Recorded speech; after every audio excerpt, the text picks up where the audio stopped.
नमस्कार। 1989 सितंबर का महीना 13 तारीख एक दुखद खबर आती है जिसकी वजह से पूरे हिंदुस्तान में एक सनसनी फैल जाती है कि भारतीय जनता पार्टी के वाइस प्रेसिडेंट और स्वयंसेवक श्रीमान टिकलाल टिपलू को 3 अज्ञात आतंकवादियों ने उनके ही घर के बाहर गोली मारकर उनको शहीद कर दिया। आज 14 सितंबर है, तो हर साल जो कश्मीरी पंडित समाज है उनका यह बलिदान दिवस मनाता है। 1989 सितंबर के महीने में 13 तारीख को टिकलाल टिपलू को कत्ल किया जाता है, शहीद किया जाता है। तो उसके बाद एक एक करके जो कश्मीरी पंडितों की एक लीडरशिप थी, चाहे जस्टिस नीलकंठ गंजू साहब थे और भी बहुत सारे लोग, उनको एक एक करके शहीद होना पड़ा, उनको किया गया, क्योंकि वो एक तो हिंदू थे और दूसरा हिंदुस्तानी। उसके बाद कश्मीरी पंडितों का पलायन शुरू हुआ और आपके सामने सब कुछ आप लोगों को पता है कि हिस्ट्री क्या है, कि आज 35 साल हो गए कश्मीरी पंडितों को कश्मीर से बाहर विस्थापन की जिंदगी वो बिता रहे हैं। इसी पे आज हमने एक चर्चा रखी है कि टिकलाल टिपलू जी कौन थे, उनकी लाइफ कैसी थी और उनके जाने के बाद कश्मीरी समाज उनको कैसे याद करता और क्या हो रहा है। तो हमारे बीच में जो हमारे गेस्ट्स हैं, एक है हमारे बीच में वीर सराफ जी जो कश्मीर के शोपियां जिले से ताल्लुक रखते हैं, और दूसरे प्रकाश राजदान साहब हैं जो जयपुर से हमारे साथ जुड़े हुए हैं, और भी है हमारे बीच में राजा जी तिक्कू, वो थोड़ी देर में हमें जुड़ेंगे हमारे साथ। तो सबसे पहले मैं वीर सराफ जी जो शोपियान से बिलोंग करते हैं उनके पास आना चाहूंगा और उनसे ये पूछना चाहूंगा कि ये जो शहादत टिकलाल टिपलू जी ने दी, ये क्या रीजन रहा और क्यों उनको बलिदान देना पड़ा? वीर सराफ जी। नमस्कार। क्या रीजन रहा विजय जी और क्यों उनको मारा गया, ये तो जग जाहिर सी बात है जी। हम विक्टिमाइज हो गए। हम कश्मीर में रहने वाले जो पंडित लोग थे, हिंदू फेथ के लोग हैं, तो हमको चुन चुन कर जो टारगेट करवाया गया मीन्स कि कोई ये सोची समझी साजिश थी। ये किसी हमारे पड़ोसियों ने नहीं किया, हमारे यारों दोस्तों ने नहीं किया, हमारे साथियों ने नहीं किया, बल्कि ये पार से एक सोची समझी साजिश थी जिसके लिए हमें भुगतना पड़ा, और एक नीति के तहत, ताकि कश्मीर वादी से हिंदू ट्रेसेस ही खत्म कर दिए जाए, हमको टारगेट करना शुरू कर दिया गया। बहुत सारे हमारे लोग मारे गए और आपने कई सारे नाम जस्टिस गंजू का, लस्काक जी का, या बाकी सारे लोग जितने भी मारे गए, बहुत सारे लोग मारे गए। उन सब से हटकर अगर हम पर्टिकुलरली टिकलाल जी की बात करें तो ये एक फायर ब्रांड हमारे जो स्पीकर थे, इस कम्युनिटी के नेताओं में से थे। भारतीय जनता पार्टी हो या जनसंघ के साथ उनका रहना, वो बहुत पुरानी बात थी, काफी देर से वो उनके साथ थे, लेकिन उनके अंदर एक जो जज्बा था कि ये कश्मीरी पंडित कम्युनिटी एक हो जाए, वो कोई दुश्मनी किसी के साथ नहीं कर रहे थे। वो अपने पड़ोस में, उनके काफी सारे मुसलमान हमारे पड़ोसी हुआ करते थे। कश्मीर में तो आज भी कंपोजिट कल्चर अभी भी बाकी है, वहां तो बहुत ज्यादा ये था। हमारे ही लोग हैं वो सारे जितने भी कन्वर्ट हुए हैं, और उनके साथ एज ए लॉयर मैंने देखा है, कई बार टेक्नोलॉजी को देखा है वहाँ कोर्ट्स में। मैं भी जाता रहता था, किसी चक्कर में जाना पड़ता, टेक्नोलॉजी से बातें भी होती थी। हमारे घर भी आए हैं शुपया में, हमारे पास आते। मेरे पिताजी पॉलिटिकल फील्ड में ही थे, तो उनका वो बहुत सम्मान करते थे। हमारे घर में आए, मैंने कई बार देखा है उनके साथ वो किस तरह, किस कन्विक्शन के साथ बहस करते थे कश्मीरी पंडित कम्युनिटी के लिए। और उनके अंदर कोई फैनेटिक सोच नहीं थी, कोई एक्सट्रीमिस्ट सोच कभी नहीं थी। बहुत इंक्लूसिव टाइप के वो थे, हर एक को साथ लेने के मैं विश्वास रखते थे। और अपने आस पड़ोस के मैंने सुना है कई सारे मुसलमान फैमिलीज ऐसे जिनके केसेस उसने मुफ्त में लड़े थे, लेकिन फिर भी उनको उसी नीति के तहत टारगेट किया गया ताकि एक सिग्नल भेज दिया जाए सब जनरल कश्मीरी पंडित कम्युनिटी को कि आप लोगों के लिए यहाँ जगह नहीं है। ये हम नहीं कह सकते ये कश्मीरी मुसलमानों ने किया, हम ये कह सकते हैं कि ये एजेंसीज जो क्रिएट हो गई थी पार ही से हुआ ये सब कुछ। आर वाले लोगों ने उनका साथ दिया, लेकिन साजिशें हमारी बॉर्डर के पार रची गई।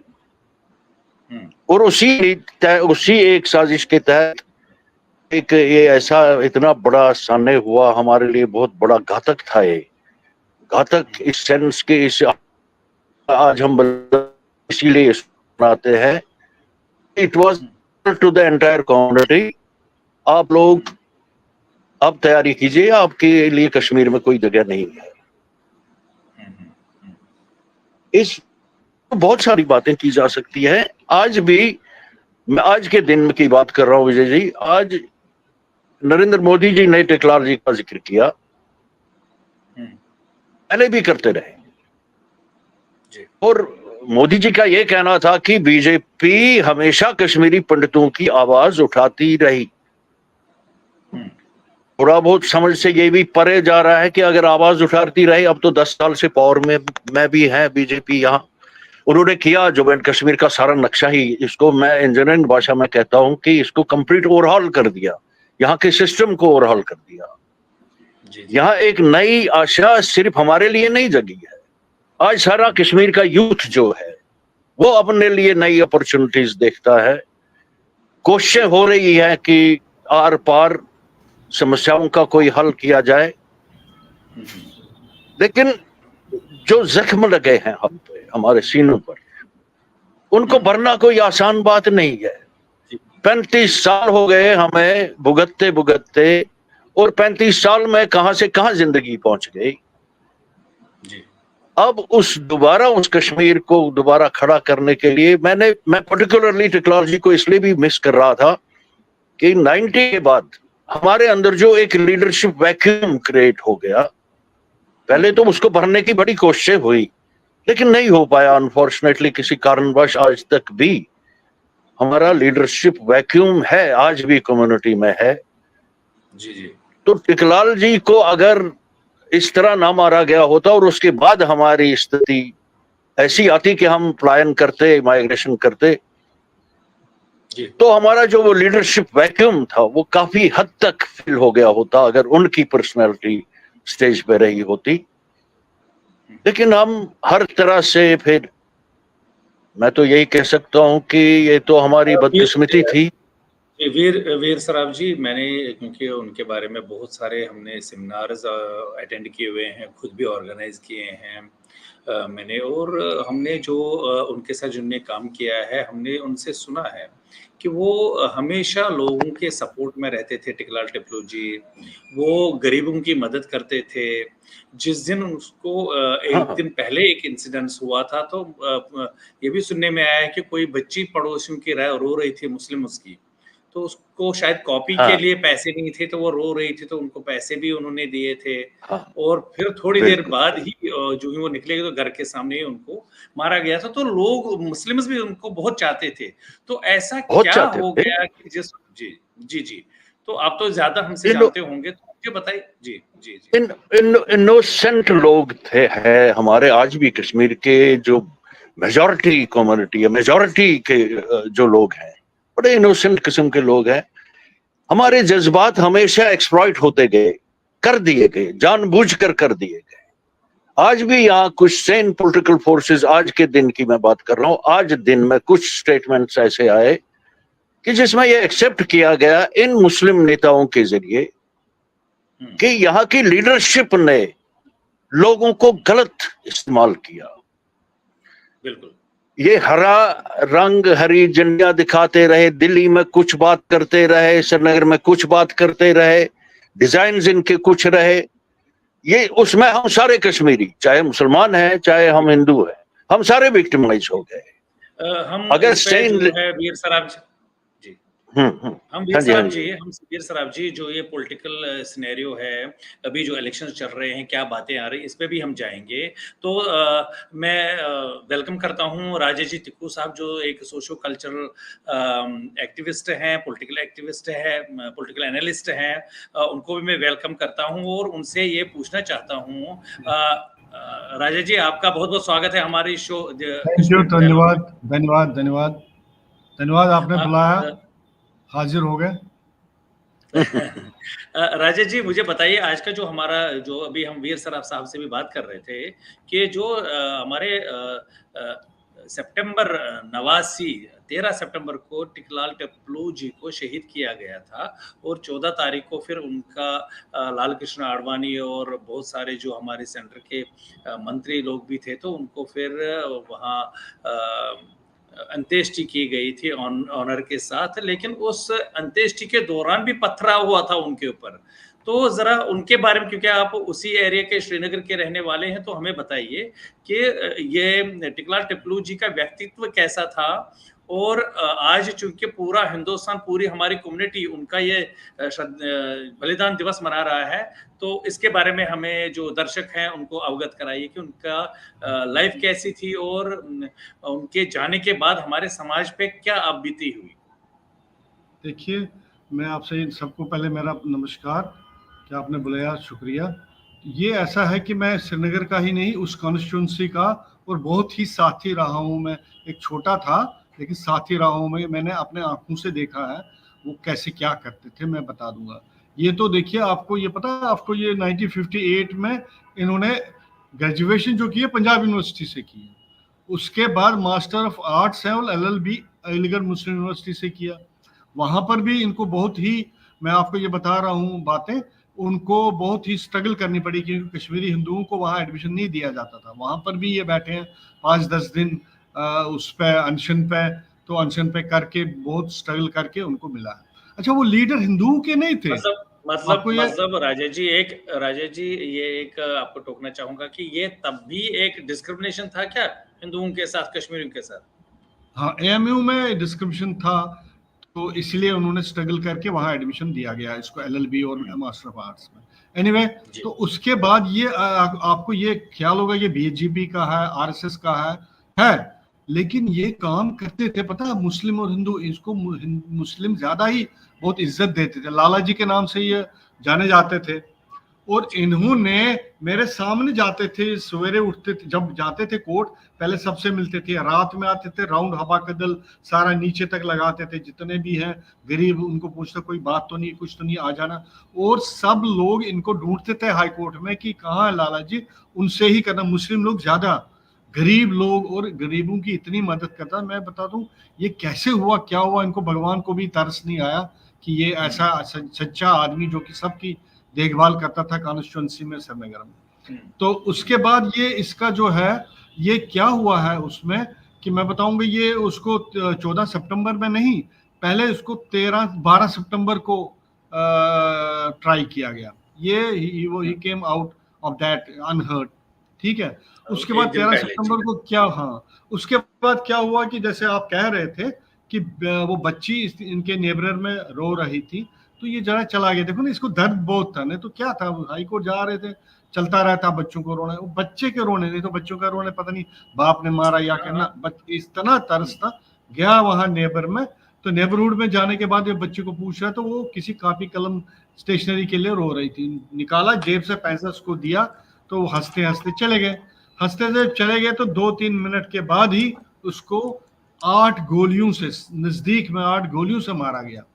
नॉट एक या दो गोली, इट वाज एन 8 जो है ब्लड्स इसको शॉट किया गया। तो उसके वो शॉट डेड ऑन स्पॉट हो गए। ये चिंकरा मोहल्ला में रहने वाले थे। तो उसके बाद ये फैल गई, ऐसे आग की तरह बात फैल गई कि इतने लोग, इतने हजूम था इसके मैयत से। तो और अडवाणी साहब आए थे, बाकी बड़े लीडर्स थे, उसमें तो केदारनाथ साहनी जी भी थे। और मतलब उस पर ये अब अच्छा, सबसे बुरी बात है, सबसे बड़ी बात है कि इनकी जो ये जा रहा था, जो इनके मैयत के साथ जो इतना हजूम जा रहा था, उस पर भी पथराव किया गया। पथराव करने के बावजूद कि तब भी लोग न डरे, डटे चले और पहुंचे अपने उस पर आप ये देखिए ना कि ये राजा जी तिक्कू साहब और वीर साहब जी को मैं बताना चाहता हूँ कि आप देखिए कि ये हद हो गई कि ऐसी वेव चल रही थी कश्मीर में कि मैयत पे भी पथराव हुआ। आप देखिए ना कि मेंटलिटी उस टाइम की क्या थी। तो इसीलिए तो लोग कहते हैं कि जो कश्मीर के जो लोग हैं वो कहाँ की तरफ घूम रहे हैं, कब कहाँ घूमेंगे, तो ये बेभरोस सिस्टम है कश्मीर। इस पे आप भरोसा नहीं कर सकते हैं। ये जी, वही पुराना एग्जाम्पल है कि बख्शी गुलाम अहमद ने कहा था कि तुम्हारे साथ किसको पूछा था सेंटर को कितने हाजिर से, 40 लाख। तो दूसरे वाले से पूछा गया कि कितने, 40। कहता यार इतनी पॉपुलेशन, कहते हैं ये जिसके जात जो है, यानी कि आप भरोसा नहीं कर सकते। और हमें तो ये प्राउड होना चाहिए, ही इज, जो जिनोसाइड हमारा हुआ था, is the first victim of genocide. इसी को मार के इन्होंने सब लोगों को भगाने की कोशिश की और ये हमारा ये चलता गया ये काम। और ये मतलब मैं अभी भी कह रहा हूँ कि ये लीडर था मासिस का, नॉट कश्मीरी हिंदूज का। वहाँ मुस्लिम्स मैंने अपने आंखों से देखा, सुनी सुनाई बात कोई नहीं मैं कह रहा हूँ, जो बात मैं कह रहा हूँ अपने आंखों से देखी हुई। और इसमें से मैं एक नाम भी लूंगा। अच्छा, इसके बाद आप कह रहे हैं कि अभी वैक्यूम क्या है लीडरशिप का, बहुत वैक्यूम है। हमारे 2-3 लीडर चले गए जिनकी वजह से हम अभी सफर कर रहे हैं। लीडरशिप है बट इफेक्टिव नहीं है। We have leadership in our state, हमारी हिंदूज की, कश्मीरी हिंदूज की, लेकिन वो इफेक्टिव नहीं है। क्यों नहीं है? बिकॉज ओरिएंटेशन उनका ऐसा नहीं हुआ है। मेक इट अ पॉइंट कि ओरिएंटेशन ऐसा नहीं है कि वो इफेक्टिव हो। उनको ओरिएंटेशन की बहुत जरूरत है। वो अपने आप को मत सोचे कि मैं अबव हूँ टिकलाल टपलू के, या चट्टा साहब के, लेट चट्टा साहब के, वैष्णवी साहब के, लेट अमरनाथ वैष्णवी के। इनको सीखना चाहिए। देखो, सीखने की कोई उम्र नहीं होती, सीखना उम्र भर है। और जब पॉलिटिक्स में आ गया आप, तो आपको सीखना चाहिए कैसे लोगों से मिलना, कैसे टैक्ट करना। वो हमारे लीडर्स में कमी है। बाकी they are leaders but effective नहीं है। तो अगर ये लोग होते, हमारे टिकलाल टपलू साहब, हमारे चट्टा साहब, हमारे वैष्णवी साहब, तो हमें किसी की जरूरत नहीं थी। अभी हम लोग टॉप पे होते, सुनवाई होती और हम ऐसे दर नहीं होते। तो इसलिए वैक्यूम है। Effectiveness is too. So I am giving you a hint to the people of our leaders that they have to go under orientation course. They must go to their seniors. वो न देखे कि वो नहीं active है, नहीं है। बहुत लोगों ने बहुत काम किया लीडर्स के साथ, सीखा है, अभी तक सीख रहे हैं। उनको उनके साथ ओरिएंटेशन कोर्स में जाना बहुत जरूरी है। तो वीर साहब जी, जैसा अभी हम बात कर रहे थे राजेश तिक्कू जी के साथ, तो अभी जो हमारा आज का दिन खास तौर पर, या कल का दिन, कल भी कुछ लोगों ने उनका बलिदान दिवस मनाया, आज भी बहुत जगहों पे उनका बलिदान दिवस मनाया गया। तो ये बलिदान दिवस मनाने से मुझे लगता है कि कहीं ना कहीं हम, जो नेक्स्ट जनरेशन है हमारी, या जो जिन्होंने कश्मीर नहीं देखा है, उनके लिए बहुत अच्छा एक कार्यक्रम हो रहा है कि कम से कम पता तो लगे उनको कि ये टिकलाल टपलू जी है, हमारे कश्मीर में हमारे साथ क्या हुआ था।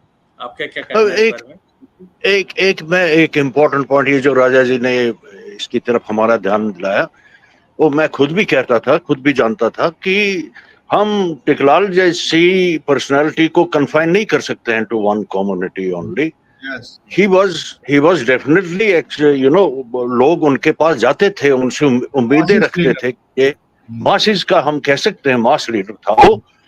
तो आज भी अगर हम कोशिश करें कि हम किसी पर्टिकुलर पार्टी के साथ, किसी पर्टिकुलर आइडियोलॉजी के साथ उसको आइडेंटिफाई ना करके, जनरल कश्मीरी पंडित कम्युनिटी के लिए आज के दिन में जो वैक्यूम है, हमारी लीडरशिप वैक्यूम है, अब उसमें किस तरह की मोटिवेशन होनी चाहिए, किस तरह के लोगों को मतलब क्या आइडियोलॉजी अपना करके, आज जैसे नरेंद्र मोदी जी का स्लोगन है सबका साथ सबका विकास, तो और कहते भी आजकल बड़े ओपनली सब कहते हैं कि ये अब विकास की राजनीति है, अब वो धर्म की राजनीति नहीं रही यहाँ। अब केवल और केवल आज भी एफर्ट्स अगर कश्मीर में चल रहे हैं वो भी यही चल रहे हैं कि विकास की राजनीति की तरफ कश्मीर आ जाए और अपने उस पिछड़ेपन से छुटकारा पाले। हमारे लिए समस्याएं ही समस्या है, हर तरफ से समस्याएं हैं, बहुत ज्यादा समस्याएं हैं। हमारे बच्चे बहुत बुरी तरह से अब सफर कर रहे हैं, irrespective of our even region also. Jammu region में कौन सी अच्छी सिचुएशन है?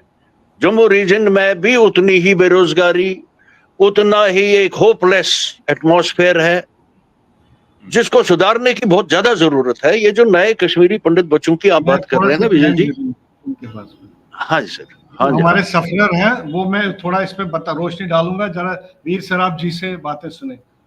बताइए प्लीज प्लीज कंटिन्यू। किस मैं ये कह रहा था कि जो ये हमारी प्रॉब्लम्स है कॉमन है, चाहे हिंदू है चाहे मुसलमान है, और इसमें जो विजनरी लीडरशिप थी जैसे टिकलाल की, कि वो किसी कन्फाइंड बॉक्स में नहीं सोचते थे, सबका भला हो। जो नरेंद्र मोदी जी का ये नारा है कि सबका साथ सबका विकास, वो तो एक्चुअली उसको फॉलो कर रहे थे। और ये बड़ा अनफॉर्चुनेट है कि पुराने टाइम के जो वो पॉलिटिक्स उन दिनों होती थी, अगर हम किसी भी आइडियोलॉजी के हैं, चाहे हम बीजेपी के साथ हैं, कांग्रेस के साथ थे, एनसी के लोग थे, बहुत सारे कश्मीरी पंडित अलग अलग ओपिनियंस के थे, लेकिन वो आइडियोलॉजिकल वॉरफेयर जो होता था वो कोई पर्सनल वॉरफेयर नहीं बनता था। आजकल क्या हुआ कि अब आजकल वो स्टैंडर्ड ही गिर गए पॉलिटिक्स में। टिकलाल जी अगर मिलते थे, मुझे याद है एक कोशिश हुई थी ऑल स्टेट कश्मीरी पंडित कॉन्फ्रेंस को रीऑर्गेनाइज करने की, ये कोई 81 मेरे ख्याल में 80s की बात है, 80 की बात है।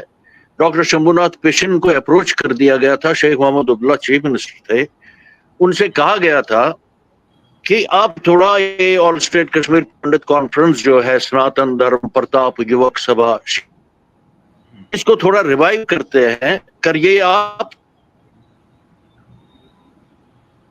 जी हेलो जी जी जी सुन रहे हैं आपको, प्लीज विजय जी, आपका नेटवर्क थोड़ा मुझे लगता है नहीं आवाज आ रही है आपकी, बिल्कुल आवाज आ रही है आवाज। बताइए आप कंटिन्यू कीजिए, यू प्लीज कंटिन्यू। हाँ विजय जी, कुछ ऑफलाइन हो गया था। नहीं आपका थोड़ा सर उन दिनों क्या हुआ कि मैं खुद एक डेलीगेट। जी कंटिन्यू। अच्छा ओके, जी यू कंटिन्यू प्लीज।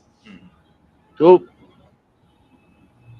जो वो मैं कह रहा था, ऑल स्टेट कश्मीरी पंडित सनातन धर्म जो प्रताप युवक सभा, हमारा शीतलनाथ एक हेडक्वार्टर हुआ करता था बहुत पहले से, 40s से ही, जहां पर पंडित कश्यप बंधु ने सोशल रिफॉर्म मूवमेंट शुरू की थी, या हमारे जो पुरानी लीडरशिप वहां से इवॉल्व हो गई थी, उसको शेख मोहम्मद अब्दुल्ला ने कोशिश की थी कि आप ऑर्गेनाइज होकर के मेरे सामने कुछ डिमांड्स रखे अपनी कम्युनिटी के लिए, लेकिन एक प्लेटफॉर्म पर।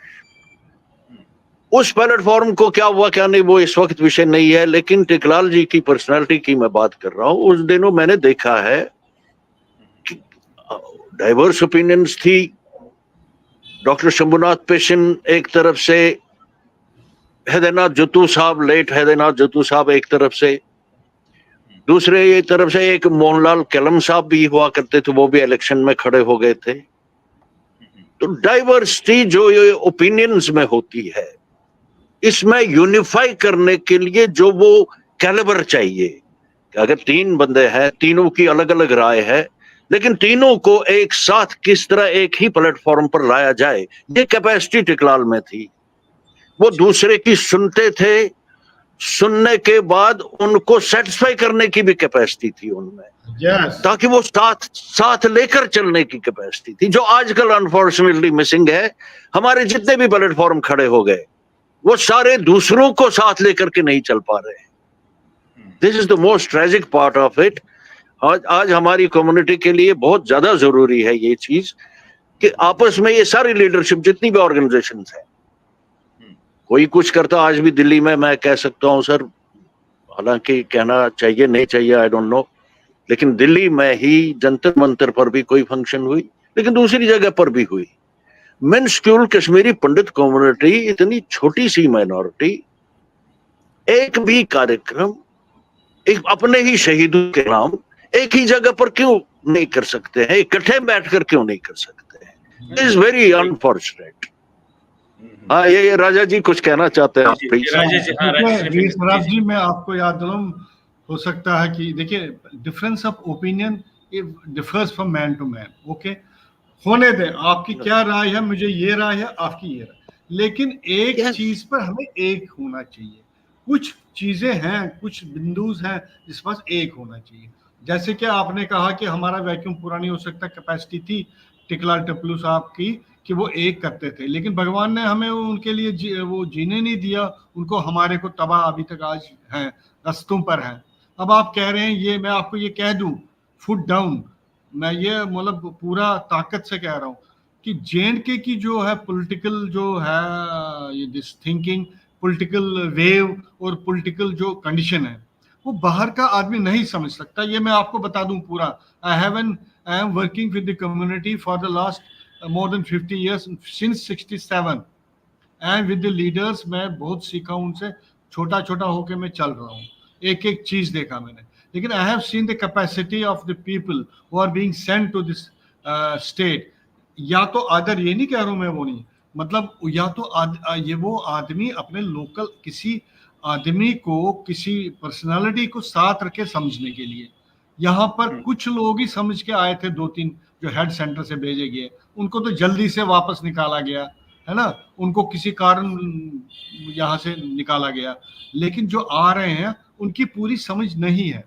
दे can not do it unless they are in league with कोई पर्सनालिटी जो JNK में 2-4 अपने साथ रखे, उनकी राय लेके चले, फिर देखे कश्मीर की हालत भी ठीक है। और कश्मीर की हालत इतनी ज्यादा खराब नहीं है, अब ये सब ब्यूरोक्रेटिक राज चल रहा है, ये ब्यूरोक्रेटिक सारा चीज चल रहा है, all Raj is doing bureaucrat, नाम किसी का, काम कोई, और कुछ चल नहीं रहा। ये मैं आपको बिल्कुल राजेश जी, आज चूंकि हमारा टॉपिक जो है वो हमारा बलिदान दिवस के ऊपर है, तो जो पॉलिटिकल है ये बात जो हमने वीर सराफ जी ने कहा, जी तो हम एक दो दिनों में इस पे भी हम बातचीत करेंगे। साहब थे, उनकी इस वक्त बहुत ही जरूरत थी, वो समझते थे, और वो ऐसी पर्सनालिटी जो आपको मोदी जी ने दिया ना नारा, वो उनका नारा तब का है, कब का, एग्जैक्टली उनके शहीद होने तक का नारा है, ये अब इन्होंने लिया है, ये उनका नारा था। मैंने ये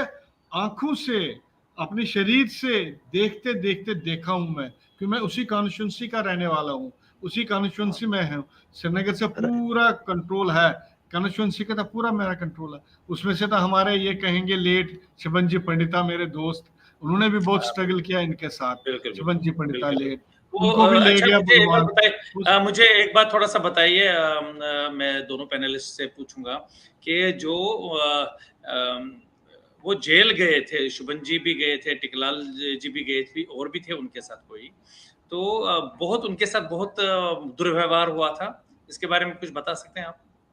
बहुत ही बुरा व्यवहार हो गया उनको। तो जब ले गए इमरजेंसी में, वो थे काचो साहब थे, ये शुभन जी पंडिता थे, ये थे, बाकी भी हमारे नौजवान साथी थे, उनको तो बाजार में घुमा के ले गए, उनको बहुत ही वो टॉर्चर किया गया, बहुत ही बुरा। हम लोग तो सोचते हैं ना, मतलब बंदा आ गया बाहर, आदमी आ गया बाहर तो इजी है, नहीं, उनके साथ आजकल तो सारे जो जाते हैं जेल, बाहर आके हीरो आ जाते हैं, क्योंकि वो सोचते जेल गए तो उनकी एक क्वालिफिकेशन बनती है, पॉलिटिकल क्वालिफिकेशन इज कि अगर आप जेल गए तब आपकी political qualification, you are LLD, LLC, LLD।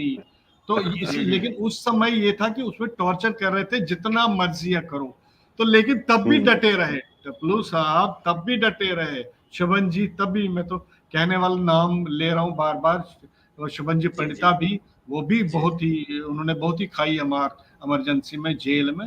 तो हमारे पास बहुत ही तब भी लीडर थे, अब भी है, सिर्फ ओरिएंटेशन की कमी है, इसको अगर आप डिसमिनेट करेंगे ओरिएंटेशन, बाकी वो है, लेकिन उनकी इफेक्टिवनेस बहुत कमी है। हमारे पास और अब समय की कमी है, और हमें तो लीडर ऐसा टिकला टप्पू क्लोजिंग जैसा लीडर स्टेटमेंट मिलेगा, दोनों पैनलिस्ट लीडर ऑफ मासेस। जी जी This statement, I too, you should underline this statement and with the heading that orientation is needed to our new emerging leaders. That doesn't mean if I will tell you that you are in political post, you are this thing. That doesn't mean you know everything. LG, you will become LG color or a governor. That doesn't qualify you to know everything. You must know it.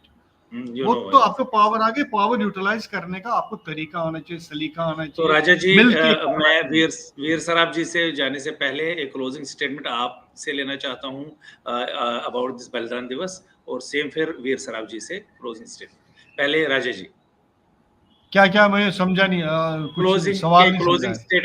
Closing statement about ये जो आज श्रद्धांजलि हमने about अब मैं new leadership emerging के लिए, और पुराना टिकलाल टप्पू जैसा मास लीडर, सबका साथ, सबका विकास, सबका ये वो तब करते थे, अब हम सुन रहे हैं। एक बात। दूसरी बात, वैक्यूम नहीं है। वैक्यूम इसलिए है, ये मैं फिर कह रहा हूँ, वैक्यूम है लीडर हमारे, वैक्यूम इसलिए कि दे हैव नो ओरिएंटेशन। उनको नहीं पता किस रास्ते से जाना, क्या मांगना, क्या लेना, क्या करना। वो सोसाइटी में घूमते हैं, ये भी मैं कह दूं। This is passing remarks in the closing this thing. वो मासेस में मिलते नहीं, ऊपर रहते हैं। हमें क्या करना, किसी के साथ आपकी एफिलिएशन है, वो आपको देगा, लेकिन आपको मासेस में रहना है। आपको एक ग्राउंड पे नहीं है, कनेक्ट नहीं कर पा रहे हैं। जी जी हाँ, जैसे मैं एक बात थोड़ा सा लाइव एग्जांपल।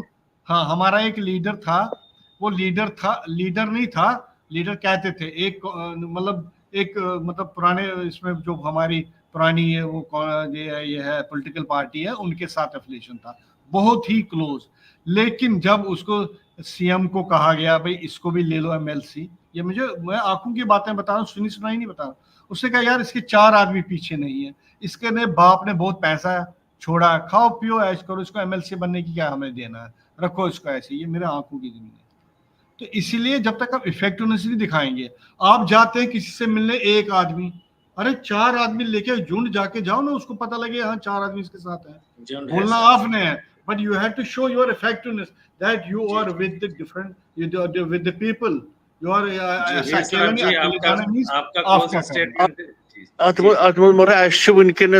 हम तो इस वक्त ऐसे क्रिटिकल स्टेज पर है कि लीडरशिप उभारना बहुत जरूरी है, बहुत ज्यादा जरूरी है। नहीं तो ये कम्युनिटी तो अब डिसइंटीग्रेट हो ही चुकी है, ऑलमोस्ट हो ही चुकी है, लेकिन होगी नहीं।